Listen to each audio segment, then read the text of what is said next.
Ito ay humahalip sa ngalan ng tao, bagay, hayop, lugar, pangyayari. Wait, ma. Si Eric ang Are tinanong you- ko. Okay. What?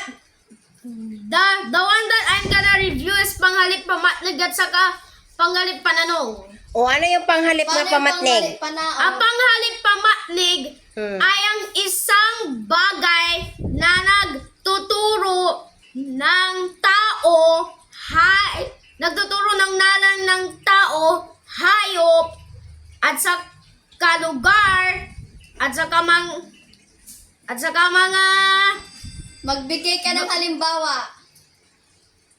at saka tao, hayop, bagay, lugar, at saka mga events o pangyayari. O ano yung mga panghalip na Ang una panao?